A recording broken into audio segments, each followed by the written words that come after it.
And let's viewing. Okay, straight to English. Your right choice. Let's begin.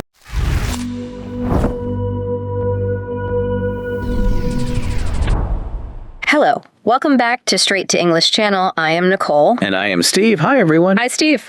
So today we are talking about our bodies and, well, what to say when we feel pain. If you want to speak better English, please subscribe to our channel and, click the bell. Steve, I have to ask, Are you okay? I saw you walking in earlier and, well, you were moving really slowly. You look a bit uncomfortable. Oh, you noticed. Yeah. You're right. My leg hurts today. It really, really hurts. I made a bit of a mistake yesterday. A mistake? What happened? I went running. Running? But that sounds healthy. How is that a mistake? Well, I haven't run in a very long time. Yeah. And I think I ran too far and way too fast. Oh, I see. Now my leg is just so sore. I'm walking like an old man. Oh, I'm sorry to hear that. You have to be careful when you start exercising again. It can be hard on the body. Did you fall or anything? No fall. I was careful. I think I just overworked the muscles. But that's not all. Oh, no. It's just not my day. This morning, I had another little accident. You're kidding. What happened? I was just making breakfast, cutting an apple. Yeah. And I went, whoa, oops. I cut my finger. Oh, dear. You really are having a difficult morning. First the leg, now the finger. That sounds so painful. It is. But, I was thinking, since I have all these problems, it might be a good time to learn the names for body parts in English. That's actually a great idea, a very positive way to look at it. We can use your bad luck to help everyone learn. Exactly. We can learn how to explain these problems to a doctor or maybe a friend. Yes, because when you hurt, you need to be able to tell people so they can help you. Right. You need the words. Exactly. So let's start with a little conversation. We'll act out a situation. Okay. So in this scene, I'm me, Steve, Let's go. in pain. And I'll be your friend who's helping you. Let's listen to this dialogue at a normal speed first. Can you help me? My leg hurts when I walk. Oh, no. Where does it hurt? Is it your knee or your ankle? It's my knee. It feels really stiff. You should probably sit down and rest it. Whoa! What happened to your hand? Oh, this. I cut my finger with a knife. Ouch. It's bleeding a little bit. You definitely need a bandage for that. Thank you. I also have a headache from all this stress. Poor Steve. Let's get you some water and a chair. Oh, thanks. Even just acting that out makes me feel a little better. I'm glad. Now, we used some important words in that conversation. I think we should look at them more closely. Yes, let's do it. There were 5 words that seem really useful. Okay. Our first word is K-N-E-E. That is spelled K-N-E-E.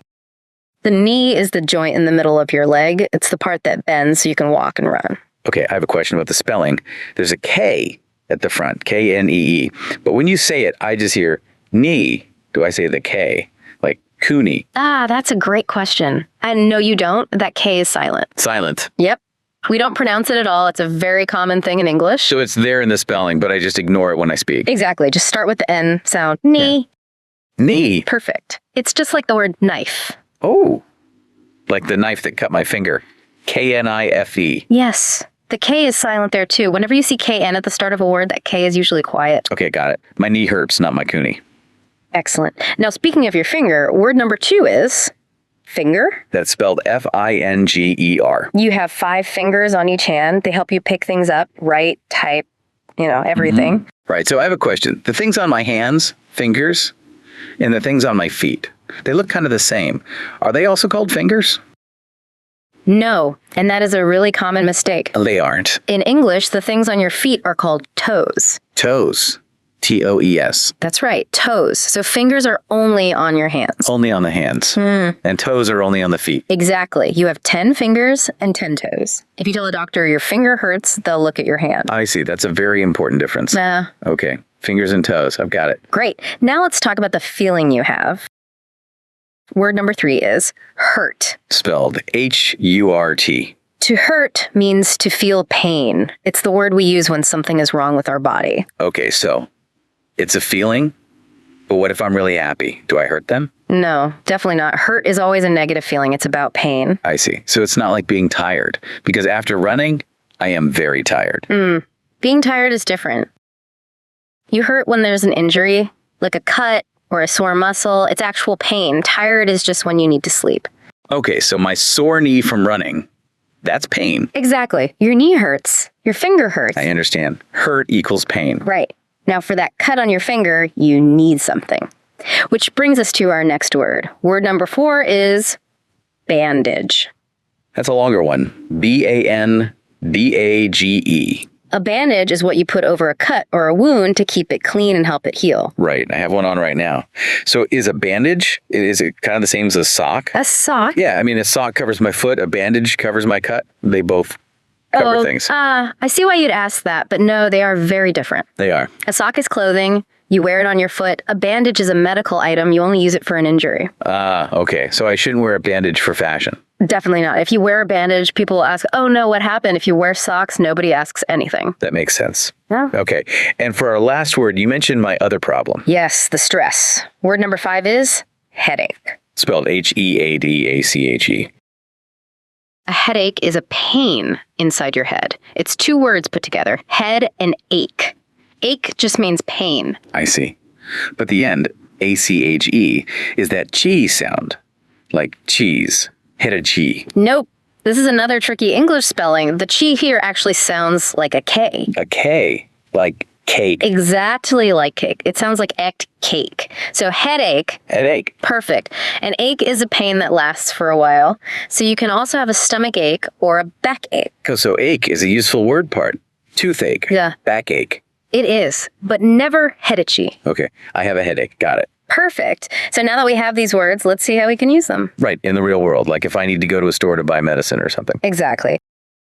So for our next scene, let's imagine you are at a pharmacy. Okay. A pharmacy. Yeah. That's a store that sells medicine. Yes. So you're the customer and I will be the pharmacist. Okay. I'm ready. Sure. Hello. I need some things for my leg and my finger. Hello there. Let's see. Do you need a bandage for your finger? Yes, please. And my knee hurts. Do you have any medicine for pain? We do. We have a cream that's very good for sore knees. A cream. Does it work fast? Yes, it does. Just put it on your knee twice a day. Okay, thank you. My head also hurts a bit. For a headache, it's best to drink a lot of water and get some rest. Wow, the pharmacist was very nice. Yes, they're there to help. And did you notice the advice she gave? Yeah, a bandage for the finger. That makes sense. Right. And for the knee? Cream. She said to put it on twice a day. Twice means 2 times, right? Exactly. Once in the morning, once at night. And for the headache, she didn't suggest medicine. No, she said water and rest. Right. Sometimes the simplest solutions are the best, especially for a stress headache. That is very good advice. I think I need some water right now. We'll get some soon. But first, it's time to check if everyone was listening closely. Uh-oh. Time for a quiz. Just a small one. Our listening challenge. Okay, I'm ready.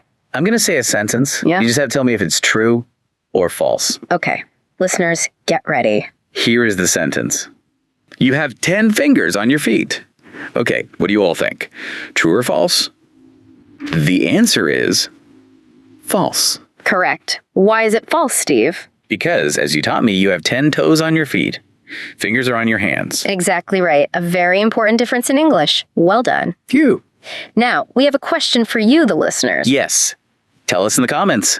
What body part do you use to play soccer? Ooh, good one. Some people call it football, but the body part is the same. So what do you use? Your hands, your knees. Let us know in the comments. We love reading your answers. Okay, Steve, we have listened and we have learned. What's left to do? We need to practice speaking. That's right. It's time for our speaking drills. This is where you repeat after Nicole. Say it out loud. I'll say a phrase, then I'll pause for you to say it. Then you'll hear Steve. I'm ready to copy it. Okay. For that pain in your head, remember the ache sound? I have a headache. I have a headache. Wonderful. You all sound great. I hope I don't have to say these sentences for real very often. Me too. But now, if you ever do feel pain, you'll know what to say. Yeah, I feel much more confident. My English feels a little stronger, even if my knee is weak. You did a great job today, Steve, and so did all of you listening. It's so important to know these words. It is. We learned about the knee with its silent K. And finger. Only on your hand. And bandage. Which is not a sock. You learned very well. Well, if you learned something too, please like, subscribe, and hit the bell. It helps us a lot. And take care of your body. Be careful out there. We'll see you next time. Bye. Thanks for watching. Don't forget to subscribe.